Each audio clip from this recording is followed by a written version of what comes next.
بسم اللہ الرحمن الرحیم۔ ایک خوبصورت حدیث ہے، رسول اللہ صلی اللہ علیہ وسلم نے فرمایا، جب کوئی آدمی مرتا ہے اور اس کے رشتہ دار جنازے میں مصروف ہوتے ہیں، اس کے سر کے پاس ایک انتہائی خوبصورت آدمی کھڑا ہوتا ہے۔ جب میت کو کفن دیا جاتا ہے تو وہ آدمی کفن اور میت کے سینے کے درمیان آ جاتا ہے، اور جب تدفین کے بعد لوگ گھر لوٹتے ہیں تو دو فرشتے یعنی منکر اور نکیر قبر میں آتے ہیں اور اس خوبصورت آدمی کو مردے آدمی سے الگ کرنے کی کوشش کرتے ہیں تاکہ وہ اس قابل ہو سکے مردہ آدمی سے اس کے ایمان کے بارے میں رازداری میں پوچھ گچھ کریں۔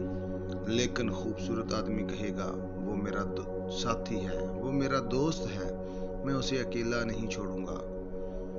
اگر آپ کو تفتیش کے لیے مقرر کیا گیا ہے تو اپنا کام کریں، میں اسے اس وقت تک نہیں چھوڑ سکتا جب تک میں اسے جنت میں داخل نہ کر دوں۔ اس کے بعد وہ اپنے مردہ ساتھی کی طرف متوجہ ہو کر کہتا ہے کہ میں وہ قرآن ہوں جسے تم پڑھا کرتے تھے، کبھی بلند آواز میں اور کبھی دھیمی آواز میں۔ فکر نہ کرو، منکر اور نکیر سے پوچھ گچھ کے بعد تمہیں کوئی غم نہیں ہوگا۔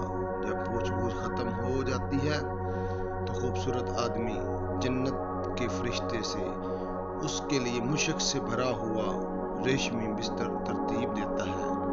رسول اللہ صلی اللہ علیہ وسلم نے فرمایا، قیامت کے دن اللہ کے نزدیک کوئی اور سفارشی قرآن سے بڑھ کر نہیں ہوگا، نہ کوئی نبی اور نہ فرشتہ۔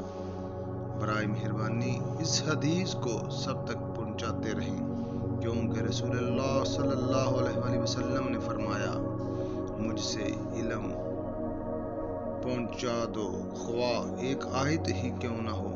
اللہ تعالی ہم سب کو یہ توفیق عطا فرمائے، آمین ثم آمین یا رب العالمین۔ اگر آپ کو یہ ہماری چھوٹی سی کاوش اور یہ ویڈیو پسند آئی ہو تو پلیز چینل کو سبسکرائب اور ویڈیو کو لائک کرنا۔ ہم اسی طرح آپ کے لیے سبق آموز کہانیاں اور حدیثیں لاتے رہیں۔